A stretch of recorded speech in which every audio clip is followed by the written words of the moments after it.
আসসালামু আলাইকুম।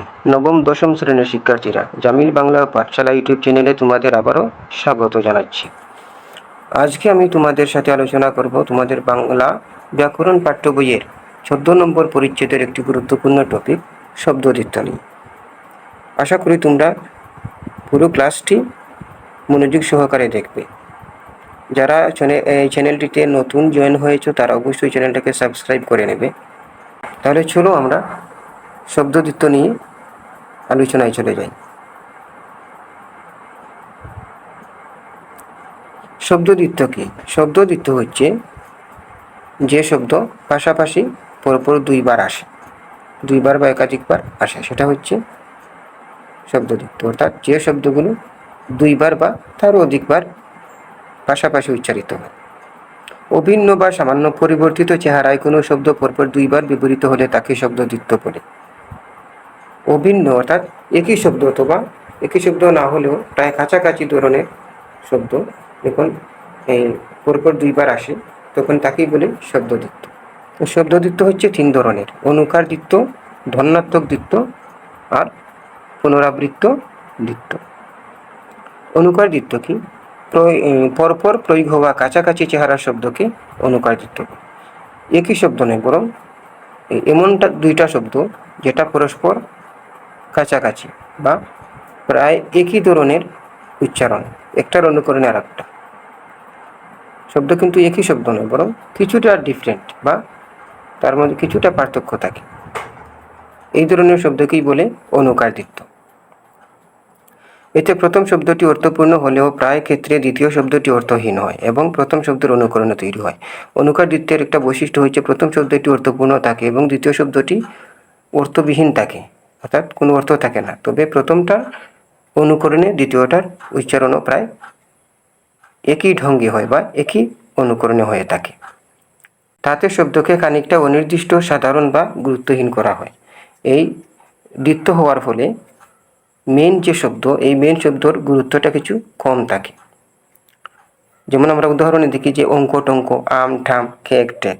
এই অঙ্ক টঙ্ক, অঙ্ক কিন্তু একটা অর্থপূর্ণ শব্দ, কিন্তু তার সাথে পরে যে রয়েছে টঙ্ক, টঙ্কটার কিন্তু কোনো অর্থ নেই, এটা অঙ্ক এর অনুকরণে উচ্চারিত হয়েছে।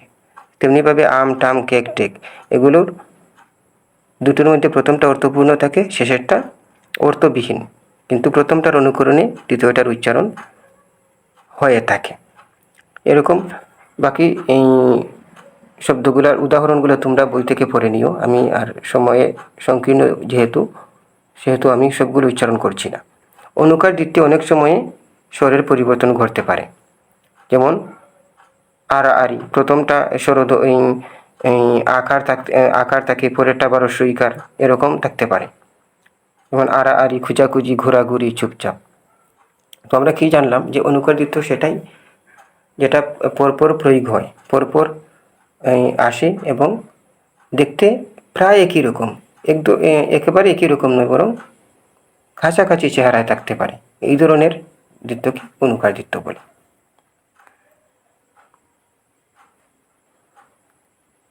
তারপর আসি ধন্যাত্মক দ্বিত্ব নিয়ে।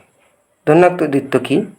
কোনো প্রাকৃতিক ধ্বনির অনুকরণে যেসব শব্দ তৈরি হয়, প্রাকৃতিক ধ্বনির অনুকরণে, যেমন প্রাকৃতিক ধ্বনি, যে জল পড়ার শব্দ বা ঢেউয়ের শব্দ, ঢেউয়ের কলো কলো শব্দ, এই ধরনের শব্দের অনুকরণে যে এই শব্দদ্বীত্ব তৈরি হয় সেটাকেই ধন্যাত্মক দ্বিত্ব বলে। যেমন ঠন একটি ধন্যাত্মক শব্দ, কোনো ধাতব পদার্থের সঙ্গে অন্য কোনো ধাতব পদার্থের সংঘর্ষে এই ধরনের ধ্বনি তৈরি হয়। তোমাদের পাশে যদি কোনো ধাতব পদার্থ থাকে তাহলে সেটাকে একটা আঘাত করে দেখতে পারো, এরকম একটা শব্দ করবে। এটা কিন্তু প্রাকৃতিক শব্দ, এটা কেউ তৈরি করেনি। টন শব্দটি পরপর দুইবার বা কখনো ততোধিকবার ব্যবহৃত হতে পারে। যেমন শা শা, বাতাসের শা শা শব্দ, শা শা করে বাতাস বইছে, এই শা শা কিন্তু প্রাকৃতিক একটা শব্দ। যেমন তীর যদি চূড়া হয়, এই তীর যখন বাতাসের সাথে একটা সংঘর্ষ বাঁধে তখন এই শা শব্দটা তৈরি হয়। আমরা বলতে পারি যে শা শা করে তীর যাচ্ছে। এই শা যখন দুইবার আসে বা ততোধিকবার আসে তখন সেটাই ধন্যাত্মক দ্বিত্ব। অনেক সময়ে কল্পিত ধ্বনির ভিত্তিতে ধন্যাত্মক দ্বিত্ব তৈরি হয়। যেমন ফুরা টন টন করে, ফুরা টন টন শব্দটা আমরা দেখি না, আমরা শুনিও না, বরং আমরা অনুভব করতে পারি। আমাদের ষষ্ঠ ইন্দ্রিয় বলে যে এই ফুরাটা ঠন ঠন করে ব্যথা করছে। এই যে ফুরার যে ব্যথা যন্ত্রণা, এটা টন টন করে করছে, এটা আমরা শুনি না, দেখিও না, কিন্তু আমরা অনুভব করে কল্পিত একটা আওয়াজ তৈরি করেছি। আমরা এটার নাম দিয়েছি টন টন। গা ছমছম করে ভয়ে যখন আসে, একা একা কোথাও থাকো তোমরা রাতের আধারে, তখন ভয়ে গা ছমছম করতে থাকে, এটাই হচ্ছে ধন্যাত্মক দিত্য। এরকম অনেক উদাহরণ রয়েছে, সেগুলো তোমরা পড়ে নিও। কিছু ক্ষেত্রে ধন্যাত্মক দিত্যের মাঝখানে স্বরধ্বনির আগমন ঘটে, যেমন খপা খপ, গপা গপ। এই যে খপ খপ খপ শব্দটার পরে কিন্তু এই যে আ স্বরধ্বনি যুক্ত হওয়ায় এটা খপ থেকে খোপা খপ হয়েছে, এই খপা খপ হয়েছে। তদ্রূপ গবাগপ, ঝটাঝট, ফটাফট, দমাদম, পটাপট, এই শব্দগুলোর মাঝখানে কিন্তু স্বরধ্বনি এসেছে। পুনরাবৃত্ত দিত্য। পুনরাবৃত্ত মানে যেটা একই শব্দ বারবার আসে, বারবার উচ্চারিত হয়। পুনরায় আবৃত্ত হলে তাকে পুনরাবৃত্ত দিত্য বলে। পুনরাবৃত্ত দিত্য বিভক্তিহীন বা বিভক্তিযুক্ত হতে পারে। এটার বিভক্তি থাকতে পারে, আবার নাও থাকতে পারে। যেমন জ্বর জ্বর, পর পর, কবি কবি। যেখানে জ্বর আছে, যে জ্বর শব্দ আছে, দুইবার এসেছে, এই জ্বরটাও যদি একবার থাকতো তাহলে নিশ্চিত থাকতো যে এটা অবশ্যই জ্বর। কিন্তু জ্বর জ্বর যখন দুইবার এসেছে তখন সেটা এই নিশ্চয়তা বোঝায় না, বরং জ্বর জ্বর একটা ভাব, জ্বর নাই বরং জ্বর জ্বর একটা ভাব। পর পর, কবি কবি, কবি নয় বরং কবি কবি একটা ভাব। যদি শুধু কবি থাকতো তাহলে নিশ্চিত থাকতো যে এটা কবি, কিন্তু কবি কবি মানে কি? কবি কবি একটা ভাব, কবি নয়। হাতে হাতে, কথায় কথায়, জুড়ে জুড়ে, এগুলা হচ্ছে পুনরাবৃত্তি। একই শব্দ, দেখো একই শব্দ কিন্তু পাশাপাশি দুইবার এসেছে, এগুলো হচ্ছে পুনরাবৃত্ত দিত্য। এখানে দুইটা অংশ আছে, যে একটা বিভক্তিহীন পুনরাবৃত্ত, ভালো ভালো, কত কত, হঠাৎ হঠাৎ, ঘুম ঘুম, এই শব্দগুলো শেষে কিন্তু কোনো বিভক্তি যুক্ত নেই। বিভক্তি কি? বিভক্তি হচ্ছে এক ধরনের শব্দের অংশ।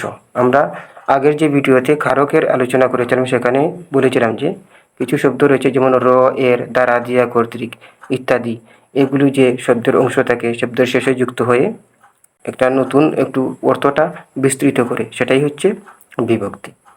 তো এখানে পুনরাবৃত্ত দ্বিতীয়ের মধ্যে বিভক্তিহীন কিছু শব্দ রয়েছে, যেমন হায় হায়, ঘুম ঘুম, উরু উরু, গরম গরম, এই শব্দগুলির মধ্যে কোনো বিভক্তি নেই। কিন্তু দেখো বিভক্তিযুক্ত কিছু পুনরাবৃত্ত দ্বিতীয়ের শেষে বিভক্তিযুক্ত রয়েছে, যেমন কথায় কথায়, কথায় কথায়, এই কথার সাথে ইয় বিভক্তিযুক্ত হয়েছে। মজার মজার, মজার সাথে এর বিভক্তিযুক্ত হয়েছে। ঝাঁকে ঝাঁকে, ঝাঁক শব্দের শেষে এ যুক্ত হয়েছে, তাই হয়েছে ঝাঁকে ঝাঁকে। চুক এর সাথে, চুক এর শেষে এ বিভক্তিযুক্ত হয়েছে, তাই হয়েছে চুকে চুকে। এরকম মন এর সাথে এ বিভক্তিযুক্ত হওয়ায় মনে মনে, সুর এর শেষে এ বিভক্তিযুক্ত হওয়ায় সুরে সুরে, পথ এর শেষে এ বিভক্তিযুক্ত হওয়ায় পথে পথে।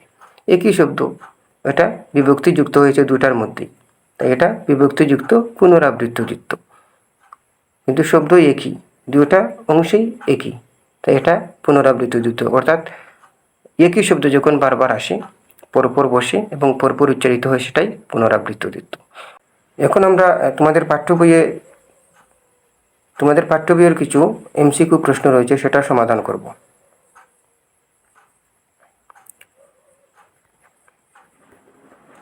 মানে কি আছে, যে অভিন্ন বা সামান্য পরিবর্তিত হয়ে দুইবার ব্যবহৃত হওয়া শব্দকেই কি বলে? শব্দ পরিবর্তন, শব্দদ্বিত্ব, শব্দকটন, শব্দ প্রয়োগ। অবশ্যই এটা হবে শব্দদ্বিত্ব, যে সামান্য পরিবর্তিত হয়ে দুইবার ব্যবহৃত হয়।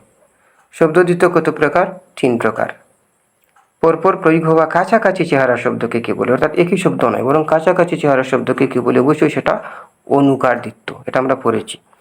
কোন ধরনের দ্বিত্বে বিভক্তি যুক্ত হতে দেখা যায়? আমরা শেষের বিভক্তিটা, এই দ্বিত্বটা পড়েছি, যে পুনরাবৃত্ত দ্বিত্বে কিন্তু বিভক্তি যুক্ত হতে দেখা যায়। এখানে 4টা অপশন রয়েছে, এর মধ্যে খ অপশনটাই সঠিক উত্তর। কোনটি ধন্যাত্মক দ্বিত্বের উদাহরণ? অর্থাৎ প্রাকৃতিক শব্দের অনুকরণে যে দ্বিত্ব তৈরি হয়, এটার উদাহরণ কোনটা? চুপচাপ না, সুরে সুরে, চুকে চুকে, এগুলো না, বরং ঢং ঢং। ঢং ঢং শব্দটা প্রাকৃতিক শব্দের অনুকরণ। বিভক্তিযুক্ত শব্দ দ্বিত্ব কোনটি? ঝাঁকে ঝাঁকে, হাই হাই, ঘুম ঘুম, কত কত। শেষের তিনটায় কিন্তু বিভক্তি নেই, প্রথমটায় বিভক্তি আছে। ঝাঁক শব্দের সাথে এ বিভক্তিযুক্ত হয়ে ঝাঁকে ঝাঁকে হয়েছে, তাই সঠিক উত্তর হবে খ। নিচের কোন ধ্বন্যাত্মক দ্বিত্বের মাঝখানে স্বরধ্বনির আগমন ঘটেছে? খপাখপ। অবশ্যই সেটা খপাখপ, কারণ খপ এর সাথে স্বরধ্বনি আ ধ্বনি এসে খপকে খপা বানিয়েছে, তাই খপা হচ্ছে স্বরধ্বনির আগমন, তাই এখানে বলা হবে সঠিক উত্তর হবে খপাখপ।